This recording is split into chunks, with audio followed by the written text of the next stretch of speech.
Hello बच्चों। तो आज हम बात करने वाले हैं कहानियों के शहर के बारे में। मिमी एक छोटी सी लड़की थी जो एक भीड़ भाड़ वाले शहर में रहती थी। उसे कहानियाँ बहुत पसंद थी, पर उसे कहानियाँ सुनाने के लिए किसी के पास समय नहीं था। मिमी ने माँ से कहानी सुनाने के लिए कहा तो माँ बोली, मुझे काम करना है। पापा बोले, मैं तो अखबार पढ़ रहा हूँ। भाई कहने लगा, देख नहीं रही हो मैं क्रिकेट खेल रहा हूँ। उसके पड़ोसी ने कहा, मुझे कुछ सामान खरीदने बाजार जाना है। स्कूल में टीचर ने कहा, नहीं नहीं चलो पहले जोड़ घटाने के कुछ सवाल हल करो। मिमी ने जिससे भी कहानियाँ सुनाने की बात कही उनके पास कहानियाँ सुनाने की फुर्सत नहीं थी। किसी के पास मिमी के लिए समय नहीं था, कहानियों के लिए तो बिल्कुल नहीं। एक दिन दीदी मिमी के स्कूल आई। दीदी टीचर नहीं थी और वे पढ़ाती भी नहीं थी। वे बच्चों से तो बड़ी थी लेकिन टीचर से छोटी ही थी। दुबली पतली सी चमकीली आंखें, चेहरे पर हल्की सी मुस्कान। दीदी रोज स्कूल आने लगी और बच्चों की दोस्त बन गई और टीचर की भी। मिमी मन ही मन सोचती, क्या दीदी को कहानियाँ आती हैं, लेकिन वह पूछने से हिचकिया रही थी। एक दिन शर्माते हुए वह दीदी के पास गई और बोली, क्या आपके पास थोड़ा सा समय है? क्या आप मुझे कहानी सुनाएगी? दीदी ने उसे ध्यान से देखा, सिर से पैर तक, पैर से सिर तक, सीधे मिमी की आंखों में। फिर वे मुस्कुराई, हाँ हाँ क्यों नहीं, तुम्हें कैसी कहानियाँ पसंद है? मिमी थोड़ा घबराई, मुझसे कभी किसी ने ऐसा सवाल नहीं किया था। सोचते हुए उसकी आंखें गोल हुई, क्या आप शेर की कहानी सुना सकती हैं? मिमी चुपचाप सुन रही थी।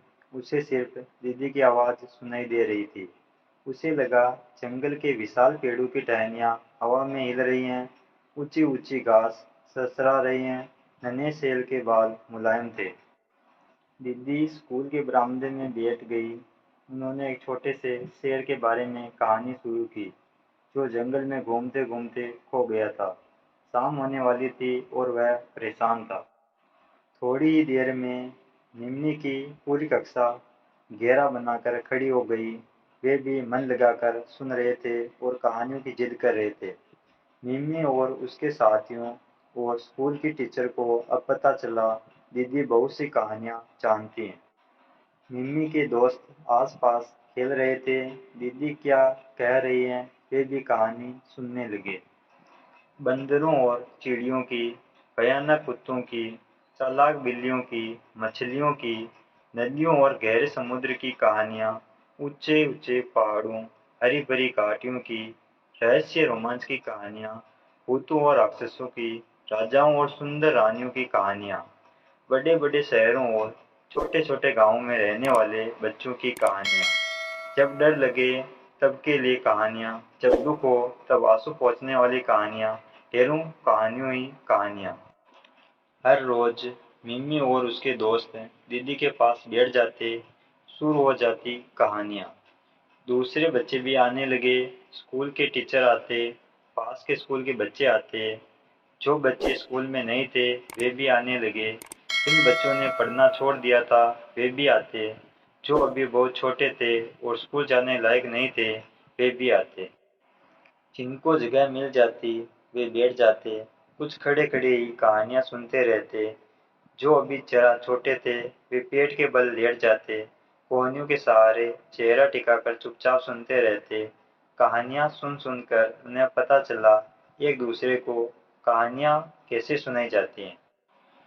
उन्होंने जाना कैसे कहानियाँ गढ़ें, कहानियाँ कैसे बुनें, कहानियों को मिलाकर कैसे नई कहानियाँ बनाएं और नीले आसमान में जैसे पतंग उड़ाते हैं वैसे कल्पना की डोर पर कैसे कहानियाँ उड़ाएं।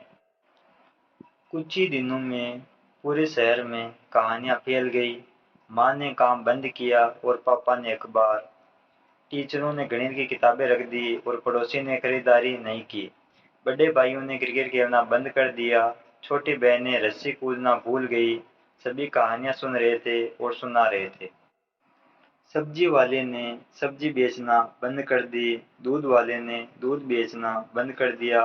पान वाले ने अपना सारा पान सुपारी किनारे रख दिया। उन लोगों ने एक दूसरे को कहानियां सुनाना शुरू कर दी। बस ड्राइवर अपनी सीट पर से कूदकर आ गया और सुनने लगा। बस के सारे यात्रियों के साथ बैठकर उन्हें अपनी कहानियां सुनाने की ऐसी जल्दी मची थी, कंडक्टर अपना बैग, टिकट और पैसा सब बस में भूल आया। शहर में ट्रेन चली नहीं, क्योंकि सारे ड्राइवर कहानियों में खोए हुए थे। अखबार भी नहीं छपे, मकान बनने बंद हो गए, होटल में खाना मिलना बंद हो गया, भेल वाले ने भेलपूरी नहीं बनाई, मछुआरे मछली पकड़ने नहीं गए, कोई कुछ करना ही नहीं चाहता था, बस कहानियां सुनना और सुनाना।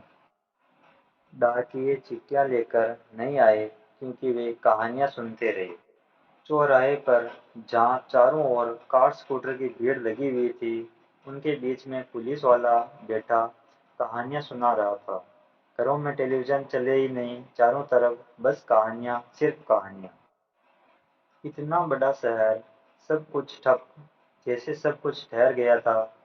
शहर के मेयर को चिंता होने लगी, अब क्या किया जाए। समुद्र के किनारे अपने घर में चहलकदमी करते हुए उन्होंने अपने मंत्रियों से बात की।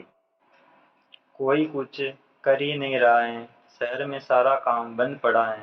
मंत्रियों ने रात रात भर जाकर योजनाएं बनाई, लेकिन कोई फायदा नहीं, किसी ने उनकी बातों पर ध्यान नहीं दिया। तब अंत में दीदी और मिमी को खोजकर समुद्र के किनारे मेयर के निवास पर हाजिर होने का हुक्म मिला। मंत्रियों को बताया गया था कि इन दोनों से शहरों में कहानियों की बाढ़ आई है, जिसमें सारा शहर गोते लगा रहा है। ऊंचे खंभों और ऊंची छत वाले उस विशाल कमरे में नन्ही मिमी और भी छोटी दिख रही थी। उसने दीदी का हाथ कसकर पकड़ दिया। भारी भरकम मंत्रियों के बीच गिरी हुई दीदी भी छोटी सी लग रही थी। कोई मुस्कुराया नहीं। सभी लोग उन दोनों को भव्य सिकोड़े, गुस्से भरी आंखों से देख रहे थे। मेयर की रोबीली आवाज गूंजी, कहानियों ने तो नाक में दम कर रखा है। हमारा इतना बड़ा शहर ठप हो गया है, आखिर हम क्या करें। कमरे में सन्नाटा छा गया। खिड़की के बाहर हल्की सी आवाज दे रही थी। वहां मेयर का माली उनके अंगरक्षकों को कहानी सुना रहा था। मिमी ने दीदी का हाथ और कसकर पकड़ लिया। दीदी ने बिना घबराए मेयर का सामना किया। उनकी आवाज साफ सुनाई दी, ठीक है, एक शर्त है, आप ऐलान कर दीजिए कि इस शहर में हर सुबह और हर शाम को एक कहानी सुनाई जाएगी। इस तरह सबके पास कहानियां होगी और वे अपना काम भी कर सकेंगे। मेयर उछले, बहुत खूब। मंत्री ताली बजाने लगे। भारी भरकम, मोटे, लंबे आदमी, औरतें सब मुस्कुराने लगे। दीदी की उंगलियों पर मिमी की पकड़ ढीली पड़ गई। सबने जैसे